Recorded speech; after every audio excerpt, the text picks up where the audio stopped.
Second part of today. You already mentioned it in the intro. We're going to talk about some mistakes of your past. Um, A lot of them. in your history, you had a point where you lost quite a significant amount of your memberships of the members in your gym. Can you give us a bit of a background info? How many are we talking about? And kind of like what, most of all, what got you out of that situation? Okay, so we talked last week about like if it's still valuable or a good idea to open up your gym nowadays. And the answer is yes, but and you can rewatch the last video.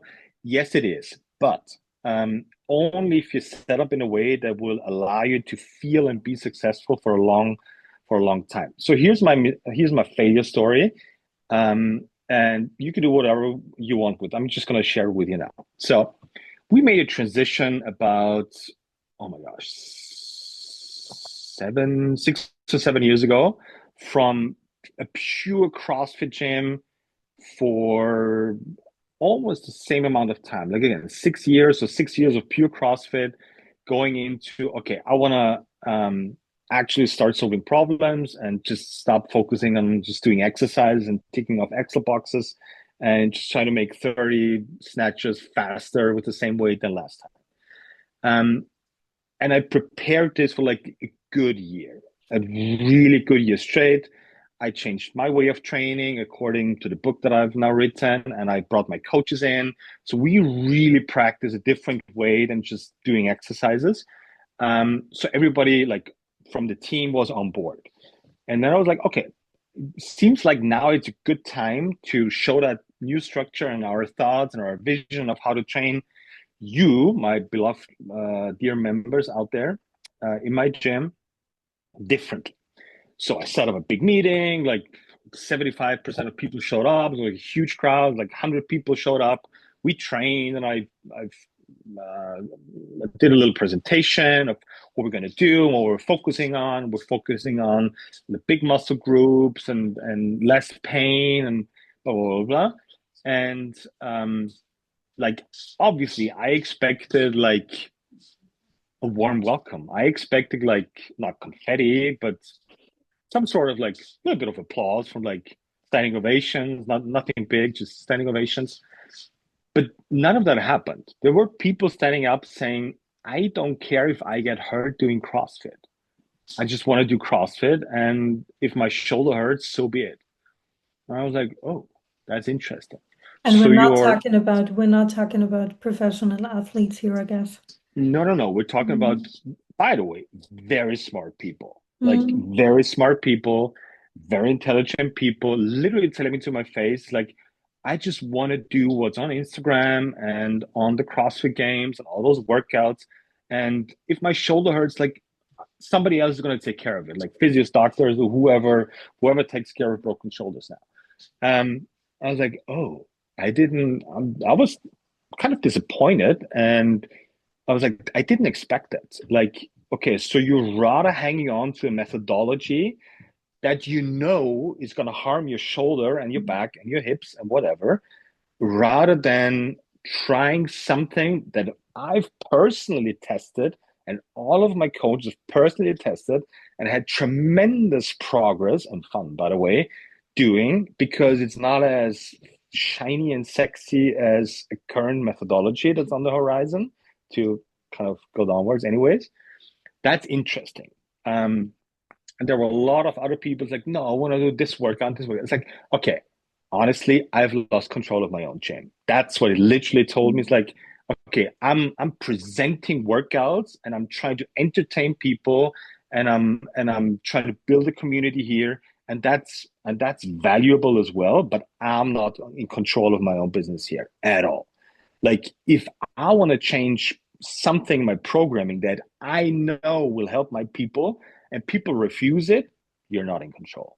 Mm. And that's not a big fail yet, but the biggest one was is like, no, no, no, I have to do this. Like this is long term.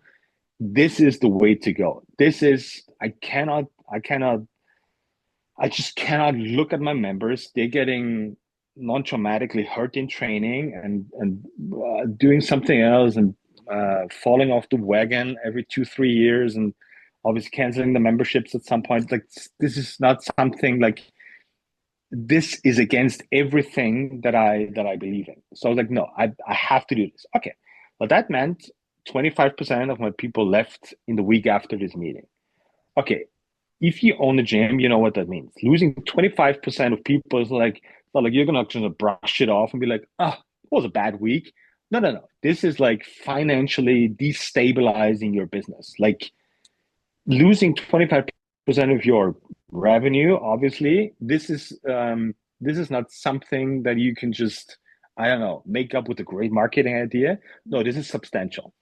Um, but I believed in my way and I still think it's the right decision to make, but I would do it differently the next time. And here's what I would do differently. Um, Take it slower. Okay. So I made a very sharp and abrupt change from going basically all barbell CrossFit and honky ponky workouts and kipping pull-ups and all that stuff into doing none of it at all, like from one week to the other, and just throwing in sandbags and sled instead of it. That is stupid. All right. As much as people don't like change, they will accept it once it's applied gradual. Fun story. Think of um, think of if you wanna. It's not an appropriate story, but whatever. If you want to boil a frog, you have to put the frog into cold water and slowly up the temperature over time. Because if you're going too rapidly, the frog's just going to jump out, Mm. feel the change, and immediately realize, okay, this is a threat, this is a danger, I have to get out of here. If you do it incrementally, you can literally cook that frog. You don't have to eat it. It's just a story. All right, it's all good. If you up it incrementally, the frog will not notice the change and you'll get your end result. Obviously, my end result is okay, help more people, but do it gradually. Okay. That's when you do my workshop, that's what we do the Monday 7 a.m. That's what we do 10 steps. Like start with one thing like the twisting, jumping, pull-ups as you warm up in your classes, and then do whatever your programming says. Great. And then 3 weeks in, you bring one sandbag exercise in once a week, and then you start implementing more stuff with your newer people in your intro courses, right? Because they're not used to throwing barbells around. They don't care. They just want to train properly. So there's gradual ways of how to do this, and that would have been the way smarter way. Whatever, it happened as it happened. I learned a lot of good lessons, and if you're interested, I can show you exactly what to do. If your current gym is more CrossFitish, barbell induced style methodology training rather than what's actual best for our people. You just mentioned the workshop. When is the next workshop? That's a very good question. I'm the worst at knowing dates. I think there's one in November, but you can help me out for sure. There is one at the end of November. It's from the 29th until December 1st. That sounds feasible. Yes. So yes. So end of November, if you want to sign up for it, do it. It's a private workshop. It's yeah, of course I have a certain structure for it, but there's literally a full afternoon dedicated to exactly not making the same mistakes that I Mm. did, whether that's communication to your members, whether that's adapting programming, whether that's adapting intro courses, whether that's adapting classes, whether that's running how to run coaching, your own coaching classes or your own coaching training with your coaches, how to get your people on board. That's literally a full afternoon on Sunday because everybody's physically fried at that moment. That's reserved for, okay, what are we going to do for your gym and your business as the next step so you can move on and change small things for the better on Monday at 7 a.m. Can I just have one final famous last sentence? Yeah. Okay.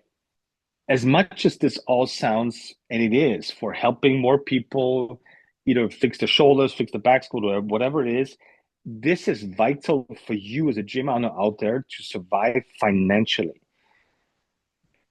If you're like me and you have a good heart and you want to help people for free and you're struggling with making a decent living, this is important to fix first because guess what? You cannot help people while your gym doors are being closed by your landlord. That's just a reality we have to face. So we have to set up a certain structure for your gym. That means whether that's pricing, whether that's intercourses, like you have to have a financial base because otherwise your brain energy will go only towards how to keep your business running and not how to develop it. And trust me, I've been through it and I'm probably still in there. But this is something that you have to fix in the beginning, or if you're already in the midst of it, no problem. How to take the next steps, how to get it's super simple. How to provide a better service with you learning higher skills and being the highest skilled coach or business owner in your area so that it makes sense for people to pay you more money for your service. People won't pay you more money for getting a better sweat in or for using fancy equipment. There's a Mm. limit to it. There's no limit if you can help people long term,